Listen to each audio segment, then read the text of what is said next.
غفاری رضی اللہ تعالیٰ عنہ کا جہاں پہ قبیلہ رہتا تھا، یہ سارا گھر بنے ہوئے ہوتے ہیں. یہ مسجد بنی ہوئی ہے حضرت غفاری رضی اللہ تعالیٰ عنہ کی. اس پر مسجد ہے، لیکن یہ جو گھر بنے ہوئے تھے یہ سارے ٹوٹ گئے، پتھروں سے گھر بنے تھے. اب یہاں پہ کوئی رہائش نہیں ہے، کوئی آبادی نہیں ہے.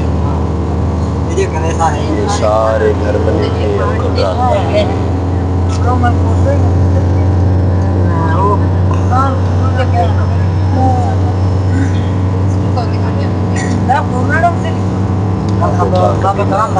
جناب حضرت غفاری رضی اللہ تعالیٰ عنہ کا قبیلہ یہاں پہ رہے تھا. جناب یہ خطرات بنے. یہ جو آپ نے وادی دیکھی ہے، وادی ابی غفاری رضی اللہ تعالیٰ عنہ کی وادی ہے. ان کا قبیلہ اس جگہ نام سلطان رہا کرتا تھا. یہاں سے تجارتی کافی حضرت ابی غفاری رضی اللہ تعالیٰ عنہ کے قبیلہ کے لوگ یہاں پہ حدود کی خریدے فروخت کیا کرتے تھے. یہاں پہ کاروبار کام کا تو کوئی بھی قافلہ یہاں سے گزرتا تو حدود پر دیا کرتا. اگر شام میں جائے کرتے مکہ سے یا شام سے مکہ تو مکرمہ کی طرف قافلہ جایا کرتے تو یہاں پہ آسمان کے جا کے قافلہ رکھتے ہوئے آگے کا سفر طے کیا کرتے. اب انشاءاللہ اس بعد ہم سیدھا میدان بدر کے طرف جا رہے ہیں، شہر بدر کی طرف. آپ کے 10 سے 15 منٹ ہوں گے انشاءاللہ. بدر کی جنگ کا جو پس منظر ہے وہ آپ کے سامنے رکھیں گے کہ بدر کی جنگ کیسے اور کیوں ہوئی تھی. مسلمان ماشاءاللہ سبھی صاحب علم لوگ بیٹھے ہیں. دوبارہ بتانا یہ آگے رکھنا کیونکہ بدر کا معاملہ یہ تھوڑا سا تازہ ہو جاتا ہے. آپ لوگ جائیں گے بدر کے شہر کو جب دیکھیں گے، وہاں پہ مسجد عریش کو دیکھیں گے، میدان بدر کو، شہداء کی قبروں کو انشاءاللہ تھوڑا سا پس منظر آپ کے سامنے ہوگا تو زیارت کرنے میں بھی آپ کو مزہ آئے گا. تو اس بعد آپ صلی اللہ علیہ وسلم کا جو بچپن ہے وہ طائف کے اندر گزرا. طائف کے لوگ بھی رسول اللہ صلی اللہ علیہ وسلم کو تنگ کیا کرتے تھے، آپ کے اوپر تشدد کیا کرتے تھے، آپ کو یہاں تک کہ پتھر تک کے آپ کے اوپر کیا. تو حسنان آپ صلی اللہ علیہ وسلم کا زمانے کا کافی عرصہ مکہ المکرمہ کے اندر گزرا. تو مکہ کے بھی لوگ آپ صلی اللہ علیہ وسلم کو تنگ کیا کرتے تھے، آپ کے اوپر تشدد کیا کرتے تھے. جب بھی آپ کہیں دین کی دعوت دینے کے لیے جاتے تو کفار مکہ کے لوگ آپ صلی اللہ علیہ وسلم کو روکا کرتے، آپ کے اوپر تشدد کیا کرتے. تو حسنان جب تک ہوا آپ صلی اللہ علیہ وسلم کفار مکہ کا تشدد برداشت کیا. اللہ کا حکم ہوا آپ صلی اللہ علیہ وسلم نے کہ اب یہاں سے ہجرت کر لینا بہتر ہے. آپ صلی اللہ علیہ وسلم نے مکہ المکرمہ سے ہجرت کی تو مدینہ منورہ میں تشریف لے کر آ گئے. جب آپ صلی اللہ علیہ وسلم مدینہ میں آئے تو انصار کے قبیلے نے آپ صلی اللہ علیہ وسلم کا بھرپور استقبال کیا اور آپ صلی اللہ علیہ وسلم سے کہنے لگے کہ یا رسول اللہ ہمیں معلوم ہے کہ مکہ کے لوگوں نے آپ کو بہت تنگ کیا، آپ کے اوپر بہت تشدد کیا. ہم مدینہ کے لوگ آپ سے وعدہ کرتے ہیں کہ مدینہ کے اندر آپ کو کوئی تکلیف نہیں پہنچائے گا، آپ کے اوپر کوئی ظلم نہیں کرے گا، لیکن ہم مدینہ سے باہر کا آپ سے وعدہ نہیں کرتے. مدینہ کے اندر آپ کو کوئی تکلیف پہنچانے والا یہاں پہ نہیں ہوگا. تو اس بعد آپ صلی اللہ علیہ وسلم جب مدینہ میں آئے، آپ جگہ جگہ پر جا کر اسلام کی دین کی دعوت دے رہے تھے. تو مدینہ کے اندر مسلمانوں میں جلد سے جلد اضافہ ہوتا چلا جا رہا تھا، اسلام میں اضافہ ہوتا چلا جا رہا تھا، مسلمانوں میں تعداد بڑھتی چلی جا رہی تھی. تو یہ بات جب کفار مکہ کو پتہ چلی، خاص طور پہ ابو جہل کو جب اس بات کا علم ہوا، اس کو تکلیف اٹھی، درد اٹھا کہ مسلمانوں میں اضافہ ہوتا چلا جا رہا ہے، مسلمان زیادہ ہوتے چلے جا رہے ہیں. انگوروں کا بہت بڑا باغ ہے یہاں پہ پہاڑوں کے درمیان میں. چھوٹی سی جماعت ہے، ابھی ان کو ختم کر دیا جائے گا تو اس دنیا سے مسلمانوں کا نام و نشان بھی ختم ہو جائے گا.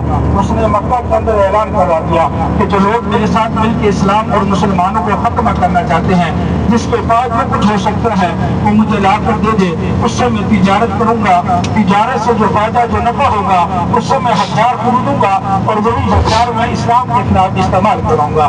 تو سوال کفار مکہ کی جو عورتیں، جو مرد، جس کے پاس جو کچھ ہو سکا اس نے جا کر ابو جہل کے ہاتھ میں رکھ دیا. تو اس کے پاس بہت بڑا خزانہ اکٹھا ہو گیا.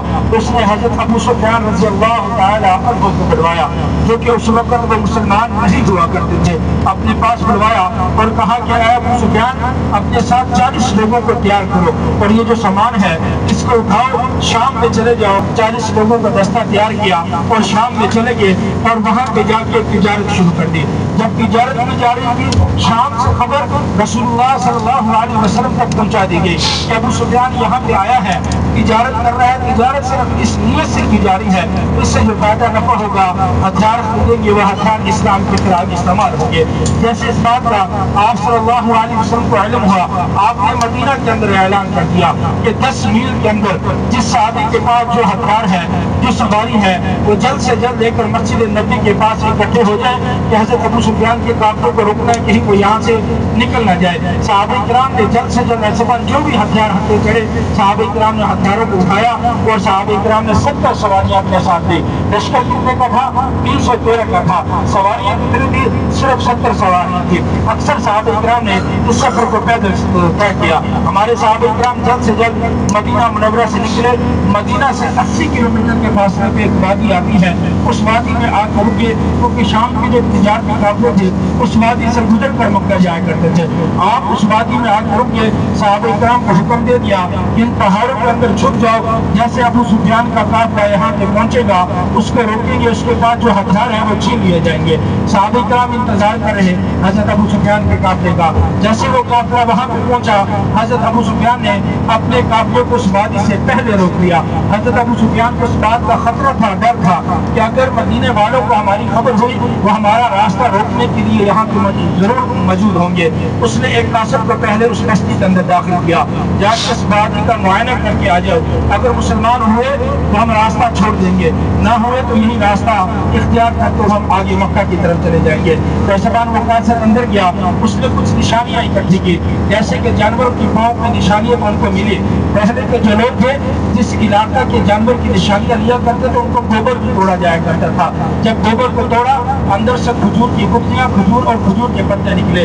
ان کو یقین ہو گیا کہ مدینہ والے یہاں پہ موجود ہیں کہ مدینہ کے جانور ہی کھجور کھا سکتے ہیں، مدینہ والوں یہی کھجور اور کھجور کے پتے کھاتے ہیں۔ ان کے جانور سے 1000 سے زیادہ کا لشکر لے کے نکلا۔ اس نے اپنے ساتھ بہت زیادہ شراب بھی اٹھائی، اپنے ساتھ لوگ اس وقت کے جو لوگ رکھا کرتے تھے، اپنے کھیل رکھا کرتے تھے، وہ بھی اس نے اپنے ساتھ لی۔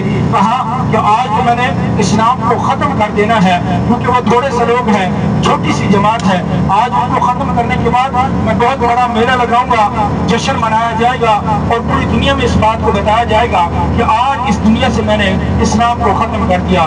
لیکن اس وقت کو کیا پتا تھا کہ تو آئے گا، تجھے یہاں پہ ختم کر دیا جائے گا۔ وہاں سے 1000 کا لشکر لے کے وہ بدر پہنچ گیا۔ ہمارے صحابہ کرام حضرت ابو سفیان کے قافلے کا پیچھا کرتے ہوئے ان پہاڑوں کے اوپر سے ایسے رہا۔ یہ راستہ، یہ روڈ بہت بعد میں بنا۔